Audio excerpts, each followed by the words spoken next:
Well, big game this weekend. Can Wisconsin take on Alabama and represent the Big Ten? We got Oregon taking on a ticked-off Oregon State team. Ditto for Washington versus Washington State. And does Purdue now actually have a shot against Notre Dame? We'll talk about all this and your favorite team as we roll. It's time for the Big Ten Squad. You're talking ball with the Big Ten Squad. From USC to Ohio State, from Michigan to Oregon, from Nebraska to Washington, it's the local experts of the Locked On Podcast Network bringing you scoops, breakdowns, and the most comprehensive preview of the upcoming Big Ten weekend. No hurt feelings and thin skin allowed. Squad up, you're part of the Big Ten Squad.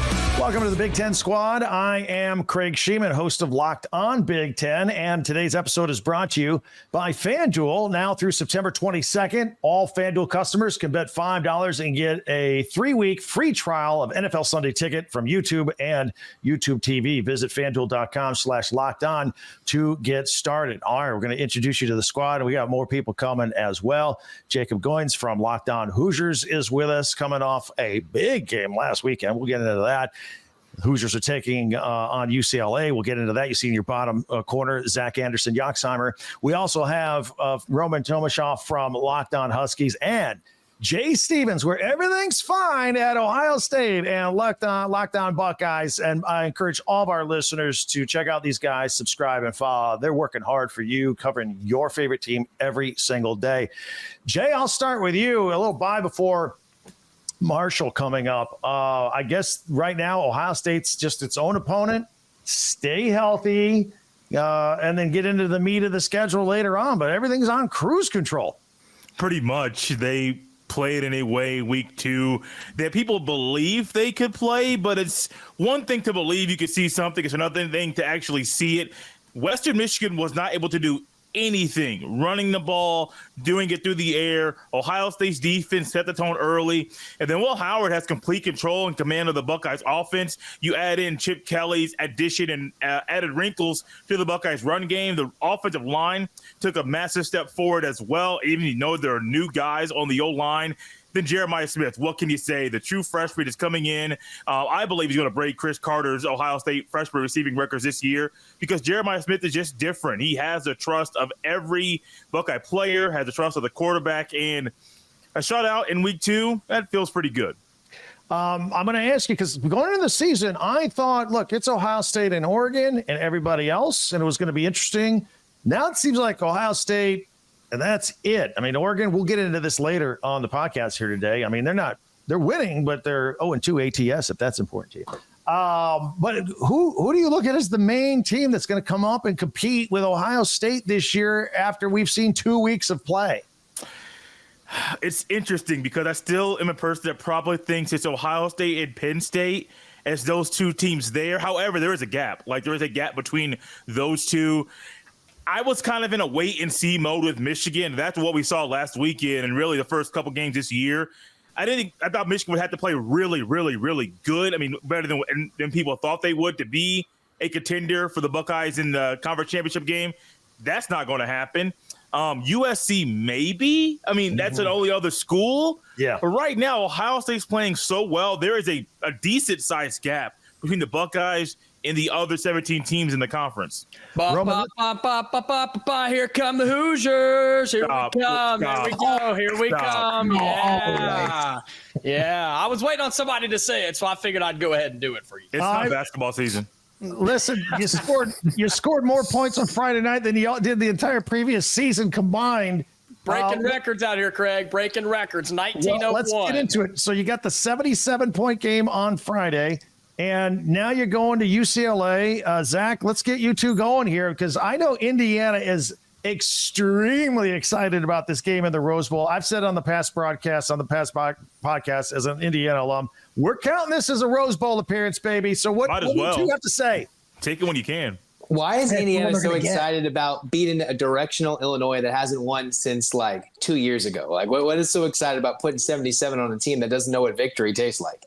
We broke records, man. 1901, 77 points, 700 yards. That doesn't happen in Bloomington. And new things are happening. Yes, we counted as a Rose Bowl appearance. We're excited to go out against UCLA. And while Indiana jumped up in the rankings, all the numbers, all that, the fact that we're a favorite on the road still kind of surprises me. But hey, I'll take it. It's a new era in Indiana football. Curt Cignetti, man, great things are happening in Bloomington. You got the quotable head coach versus the unquotable head coach. I really do. I don't know what we're going to have here. Yeah, literally. I mean, yeah, it was UCLA's coach who at Big Ten Media Days just was the joke of it, right? Because he just couldn't get out of his own way. And now we've got Curt Cignetti in Indiana who says, I don't care if it's the Rose Bowl or the parking lot. It's a business trip for Indiana. I can't wait for Saturday.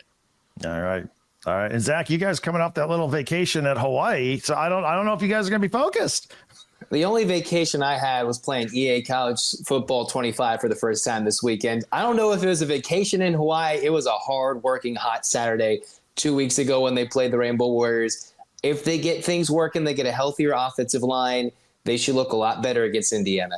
If they don't, I might have to throw my phone and the podcast will be on hiatus for 2 days or something. I don't know. This would be ugly if it goes terrible on Saturday. All right. Roman, let's get you in here. The Huskies coming off the win over Eastern Michigan, but now you're taking on Washington State and, Oregon's taking on Oregon State. These are ticked off teams that got left behind. How much of that plays into this game this weekend? There's certainly going to be a lot of that. I love seeing the little cougs in my mentions on Twitter saying that John Mateer is going to run all over Steve Belichick's defense. Running for 197 yards against Texas Tech isn't necessarily the feat that Wazoo fans think that it is. So that's one thing. But there's certainly going to be a lot of that. And I'm really excited about it. It's at a neutral site this year. It's at Lumen Field. We'll see what the crowd ends up looking like. But I think it's going to be a lot of fun. Washington just continues to get better on both sides of the ball. They're one of 6 teams in the nation that has not allowed a touchdown. And yeah, say what you will about their opponents. But, when you look at just the underlying numbers, Washington's pass rush, they had 7 sacks against Eastern Michigan. I'm really, really excited about the way this team looks. You're going to have to educate me a little bit on these West Coast teams coming in. Is this series normally at Lumen Field, or does it usually rotate between campuses? No, this is always a home and home, but after the split, this is the first time it's going to be at a neutral site. And is it really neutral when it's like 4 miles away from UW campus? Not necessarily.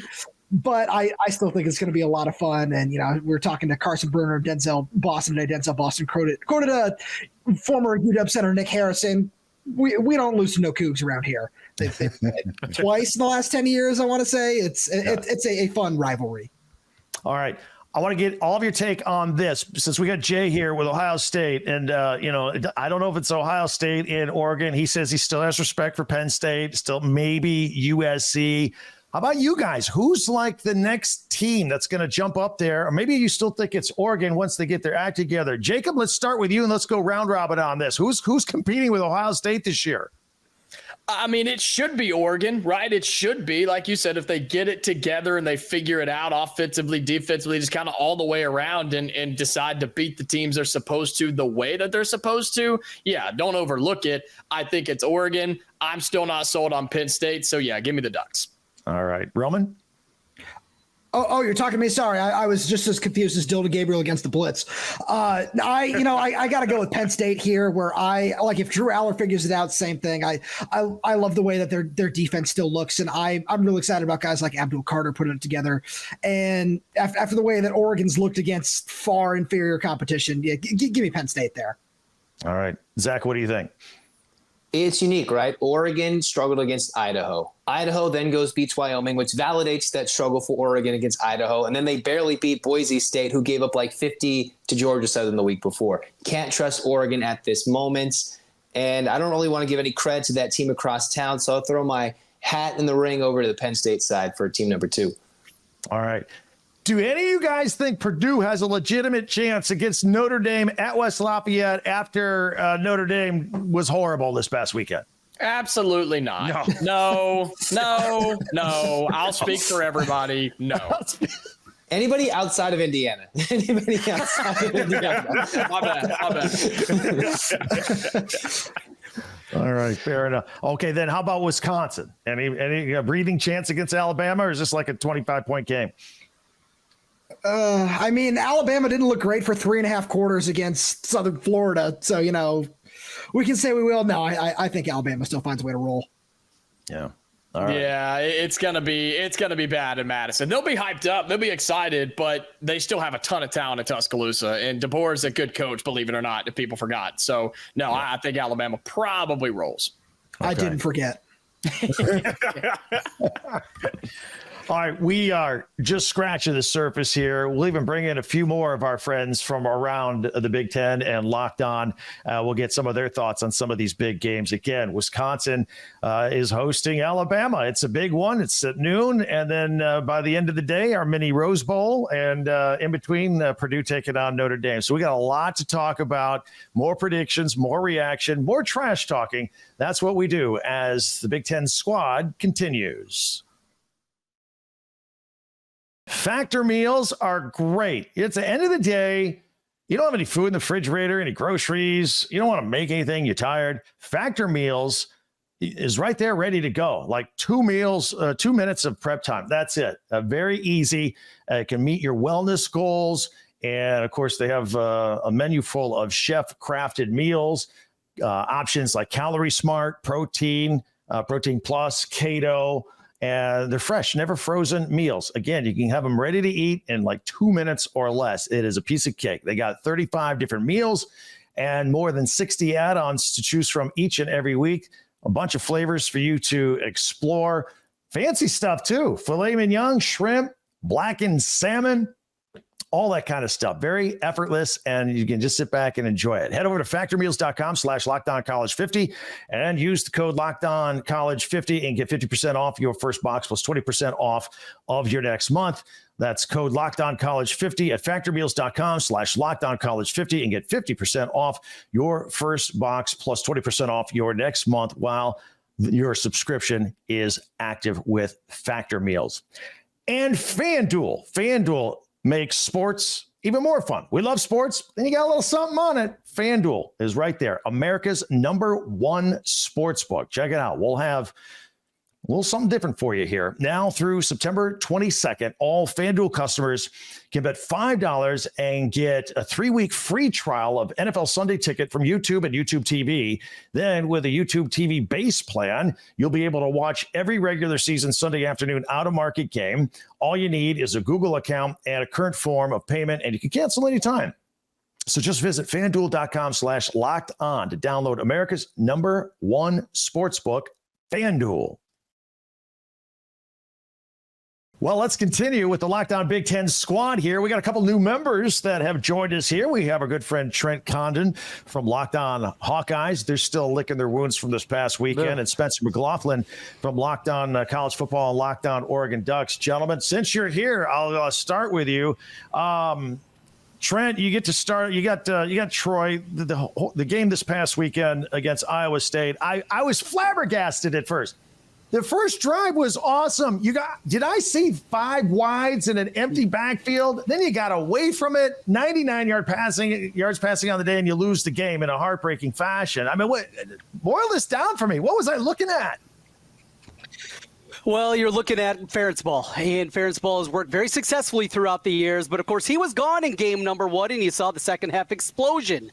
Second half, what's the opposite of an explosion? Whatever the hell that was, that's what it was. It was disappointing. Iowa's won so many of these games where they just hold on for dear life, and the craziest part, though, is not that they went into their turtle shell in the second half and didn't do anything offensively, because that's what they do. It was at the defense. No timeouts for Iowa State. They go man. With 78 yards to go, they give up the big play and eventually give up the 55-yard field goal that proves to be the difference there. We're just so unused to seeing Phil Parker's defense actually break in a moment like that. Bad call at the wrong time, and Iowa now licking their wounds, and a lot of questions now going forward about this program and maybe about the future of Kirk Ferentz as this evolution's happening in the Big Ten. How about the future quarterback, though, with Brendan Sullivan sitting there coming over from Northwestern? And Cade McNamara is only going to give me 99 yards. Why do we stick with him? Yeah, 5 of 18 for 27 yards over the final 3 quarters after he was sharp early on. A lot of questions today at the press conference just about that, about who is going to be the quarterback. Kirk Ferentz did say if they believe that the backup quarterback can give them a chance to win, then yes, they're willing to go that direction. One problem, Kirk Ferentz's unwillingness to make a change at quarterback. This has been an ongoing issue, and not just recently. We look at the pitiful play of Deacon Hill last year, Spencer Petras before him. I mean, you can go way back to Brad Banks, a Heisman runner-up that was sitting behind Kyle McCann back in 2001. So this has been going on for a long time. Kirk Ferentz, for as smart as he is as a football guy, quarterback and playing the backup, something that he's not been good at. Yeah, I mean, I have a question, though. 99 yards passing in a game, didn't that set an Iowa single-game record? Don't you still have nightmares for Boise State Blue? What? Sorry, I couldn't hear you over that 2-0 start. What'd you say We're there? still undefeated too. I didn't lose the bye week. What are you talking about? No, but you guys are gonna lose this week. Yeah, you are. Yes. Yeah, my guy Jacob up here and Indiana are gonna walk into the Rose Bowl and kick UCLA's rear end, and I'm going to dunk on Bruins fans, and I can't wait. So glad this is recorded, posted on all of our channels, so that way it's noted that Spencer is on my side. For what? 100%. He's on my 100%. side. You didn't say They're the right actually side. UCLA fans? Like this is news to me personally. Like I grew up in LA. I don't think I met any of them. I'm right here. No, we haven't met. We got one. He's here with us right now. Got him. Hiding behind the camera. All right, Spencer. Before you get too high and mighty here, all right, my math, and I'm horrible at math, but I think combined for the first 2 games, you guys were favored to win by like a total of 64 points. You've won by like 13. So 0-2 ATS. We're not winning by big enough. People are upset about it. Go ahead. Yeah, the offensive line is a wreck at the moment. They have allowed more sacks through 2 games than they did in all of last season, which had 14 games in it and played some defensive lines slightly more ferocious than Idaho and Boise State. There are communication issues. They don't know who their starting center is with an injury at right guard in fall camp. It has thrown a major wrench into things. If Oregon figures out the offensive line, everyone else is fine. Plenty of Oregon fans on Twitter will complain about Dylan Gabriel. He's not the issue. He is not playing the best football that he's capable of. But to look at Oregon through the first couple of games and say this is a Dylan Gabriel problem, he hasn't thrown an interception. He's thrown 4 touchdowns and he's gone for 380 and 240 yards. Like this is not. He's certainly missed a couple of throws. He is not picking up pressure incredibly well. And I think that goes back to the offensive line. You fix the offensive line, you fix Oregon, because I think the defense still has a couple areas of improvement, but the defense is fine. You better figure it out before Special October teams 12th. touchdowns to beat Boise State. Yes, Jay, I yes, just want we to throw are. that out there. Say that again, Roman. It took 2 special teams touchdowns to beat Boise State. I just want to throw that out there. And for all the Oregon That's fans true. that are on Twitter with the talking point of, Washington, barely skated by in a whole majority of their games. They beat Boise State 42-10 last year, by the way. Just Okay, I didn't know we were in 2023, but Roman, this is 2024, where folks, we actually have games now. This isn't July or June where we have to talk about last year's games because we have new games to discuss here. But no, I mean, Eastern Michigan, that's a powerhouse there, and no shame being tight with them in the first half. Was that me or you who was in the chat just now talking about national championships when your school has none? But certainly wasn't me. Got the same number as Washington, man. And that's Washington certainly has not one. true. Washington has 2. Washington has a shared one. Yep. Washington has 2. Hey, by the way, Shared ones, yes. Spencer. They have a couple of shared national championships. That is a more than factual you. statement. And Oregon doesn't have it. Oregon doesn't have a shared national championship. I agree. Oregon has Everybody nothing. got a participation trophy, and it was really fun. Spencer, you got to teach your guys to cross the end zone before they start celebrating the touchdown. I thought Deshaun Jackson taught us long ago not to do that. I thought Kalen Clay reminded us all. The fact that anyone does that is so mind-boggling. It's inexplicable from a third-year college football player, by the way. I don't know. I'm sorry, fourth-year college football player. I don't know how to explain those particular moments, but shout out Jaden Lamar, hero of the game. All right. Now, Jay started to talk a little bit about October 12th. I like to get that going. I know that's several weeks away, but how are we looking at this? Because before you got here, Spencer and Trent, we were trying to figure out, all right, Oregon's got some things to fix, but they're 2-0. Are they still the front runner to try and compete with Ohio State? So, Jay, Spencer, I'll let you have the next couple of minutes. Go at it. October 12th. You're about to get beat so bad.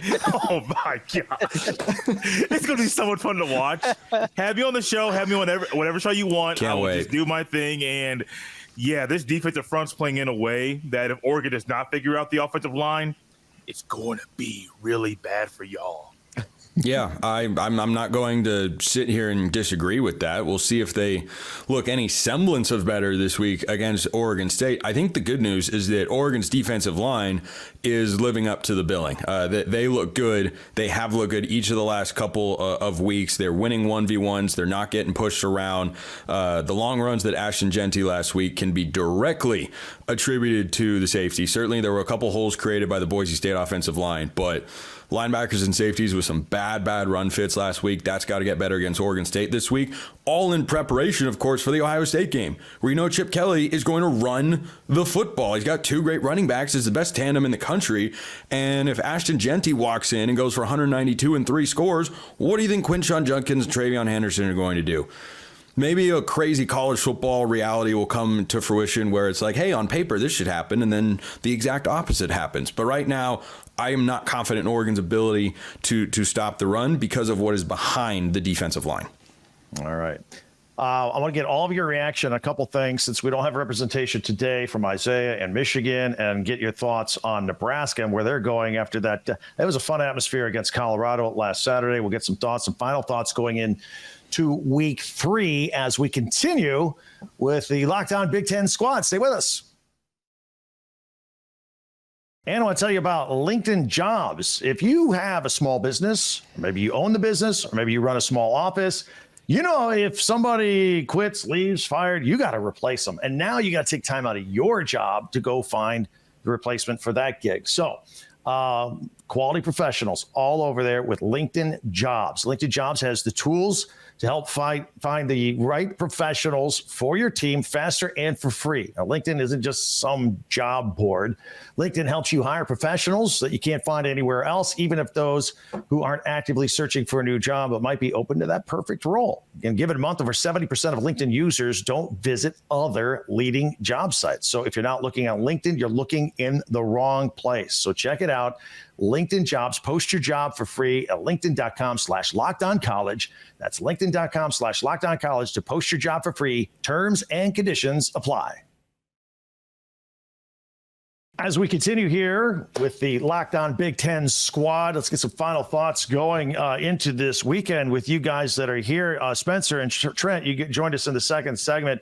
Any of you two have any thoughts on the big game? Does Wisconsin have any chance against Alabama? And does Purdue now? You know, we talked a little bit about Purdue.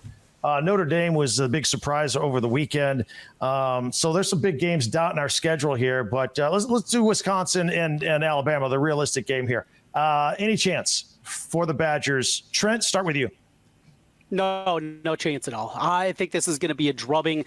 Alabama struggled their own right against South Florida, but this Wisconsin team, it's broken. And I think it says something to my fan base of the Hawkeyes, people looking for a replacement, looking to the future of Kirk Ferentz.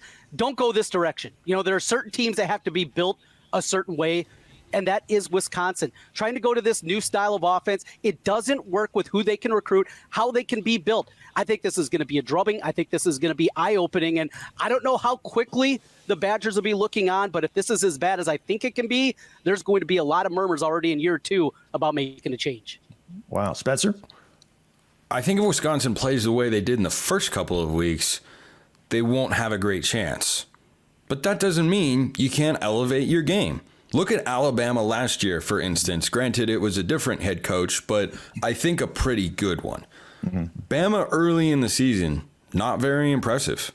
Granted, it was in a monsoon, but why was that game with South Florida close? Mm-hmm. I don't know. You tell me.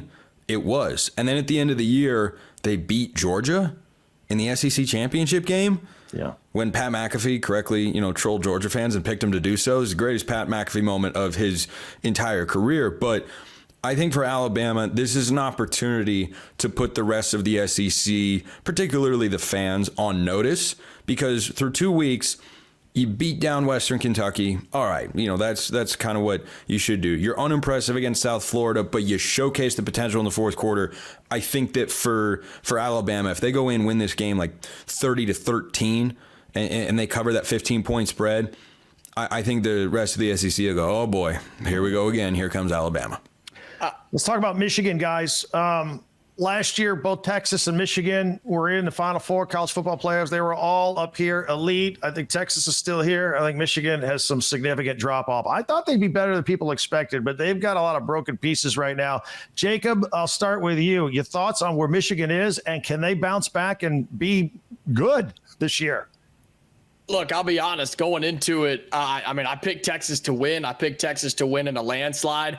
I thought Michigan could put up some sort of a better fight than that, but I just think they're an 8-4 football team. I really, really do. I mean, you look at what they lost, what they have, and the talent differential from them and Texas was visible, not just by the final score, but by up front on the in space, just everywhere you looked, it was visible, the talent difference. So, look, I think Michigan's an average team. I think they'll be middle of the pack in this ever-growing conference, and I'm not going to say they embarrassed the Big Ten this past weekend, but they kind of did. They were on the national stage and let the new SEC team walk into the big house and just take care of business. Jay, you got to like what you're seeing with your rival here in the conference right now. I was going to say, I could see it in Jay's eyes. He's chomping at the bit to talk about Texas walking into the big house and just dog walking them. I am not the guy Go, Jay, that you got put it. a tweet out there today that said Ohio State's third-string running back has more touchdowns than Michigan has on the ground all season. Ooh. Which is true. Also, is anybody surprised like me that Donovan Edwards was a cover athlete for the new video game? Because I was not thinking he was that caliber of guy. One thing Michigan should have done this offseason was go out there and get a quarterback from the portal. They didn't do that. So let's just say their offensive line was playing better. Their defense was what the defense is supposed, what we thought it was going to be. They still don't have a good quarterback. They don't have a competent quarterback. Yeah. And so they're still trying to figure things out at the quarterback position, the most important position on the field. That goes to be a big reason why Texas did what they did. But when you look at their schedule, they're going to struggle to win 8 games. And I was an 8-4 guy for Michigan all year long, all offseason leading into the start of this year. If they get 8 wins, that Wolverines fans might be celebrating like they did last year when they won the national championship, because 8 wins is going to be very hard when your 2 quarterback system is one of the worst I've ever seen. Yeah, and of course they got Arkansas State. You watched Maybe they Iowa? can get well there. Well, you guys got that guy that used to play for them, and well, Trent, are you a baseball fan at all? I'm a Twins fan. It's that's also been falling apart here lately. Okay, well, I was just thinking, Iowa fans and Seattle Mariners fans, we should have like a collective get together, because we walk around with these great defenses and they're so good and they get all this national praise and they put up these great numbers, and the offense, which just needs to be like halfway watchable, can't do it. They can't do it. And that just clicked in my head. I'm like, oh, Mariners fans, Hawkeye fans, handshake. We're in the same boat. How about that? Spencer, it sounds like you've been watching Locked On Hawkeyes all summer long, because that's all we've been asking for, and it doesn't look like it's going to deliver again. Have you looked at the Mariners lineup? Man, this is so bad. Hey, I got 77 points you can borrow if you want some. No, we didn't have the Leathernecks on the schedule this year. Hey, you should, man. It's a fun time. I know. Hey, guys, close me out. I had a lot of fun watching the atmosphere in Lincoln this weekend. National TV, Coach Prime, Deion Sanders just getting beat like a drum. Dylan Raiola is something to be dealt with for the Huskers. Since we haven't really mentioned them, any observations by you? Can they be – nobody really mentioned them when we were talking earlier today. Who's going to be in that next tier with Oregon trying to catch Ohio State and Penn State? We really didn't talk about Nebraska. What do we think about them? I'll start with this one. Some of us coming into the year said Nebraska is going to be a 9-3 football team. Some of us, I don't know who those people are. I'm sure they exist. I'm sure they're out there. Look, there's I'm a bad weather man. There's Trent right there. He's got it. He's got it all figured out. I think this Nebraska defensive staff is spectacularly good. Without radically overhauling the roster, they went from 27 points a game to 17 when they took over last year. Their quarterback play was the worst. I mean, Iowa was jealous of it, but like it was just so bad. And now Dylan Raiola, who has got all the Patrick Mahomes potential in the world, he just has to be solid, which is what he's been so far. Nebraska's a good team. They're going to be an 8-9 win football team here in 2024. Here's my problem with Nebraska. I think they can be good. I really do. But I'm in see it to believe it mode. If they prove it to me, I'll honor it. I'll accept it. But in no way am I going to predict Nebraska to be good until they can put it on the field for an entire season. Again, if they do it, props to them. Okay. Jacob, I'm right there with you. I think this was more an indictment in Colorado and just their ineptitude as opposed to, look, Nebraska, they've arrived. I think Nebraska's going to be good this year. I love that defense, and we'll see with Raiola in the big moments, but I think this is more just about what is happening with Colorado than Nebraska's finally arrived. Look, the schedule is incredibly easy before Jay's Buckeyes put it to them coming up in late October. They're probably going to rip off at minimum 6-1 going into that game, maybe even a 7-0. They're going to be there, but until we see that, I just don't see a whole lot there. You look through. I mean, they had 12 penalties in the game. It was Colorado, 6 sacks in the game. Yeah, credit the Nebraska defense, but I still need to see more as well. I think they're going to be good, but this was not something that I say, all right, here it is. Nebraska, they're back. All right, Jay, final word. When it comes to Nebraska, I think that this is what Scott Frost should have been able to do. He just could not figure it out at some key spots. Remember, it was one game a couple years ago, Ohio State played Nebraska, and I'm going into the game thinking Nebraska's defense is way better than I thought it was going to be, watching the film leading up to it. And even in that game, I think it was a one-score game, and Ohio State had the largest margin of victory of any team that beat Nebraska that year. Matt Rule can build things. We're talking about competing with other schools to play Ohio State or be at the top of the conference with Ohio State. 8-9 wins, I don't think that's good enough. I don't know. They can get 8 or 9 wins. Probably 8 is probably more where I will lean. But I still don't think that they are more one of those schools that can compete to battle with Ohio State to win the conference this year. Maybe next year, maybe the year after, but I don't see it this year. All right. Great job, guys. Enjoy the weekend coming up. And that'll do it for another edition with the squad here. Follow and subscribe all these guys to your favorite Big Ten team. And we'll be covering your favorite team every day throughout the season. And don't forget, I'll have you covered with the entire conference every day with Locked On Big Ten, part of the Locked On Podcast Network, your team every day.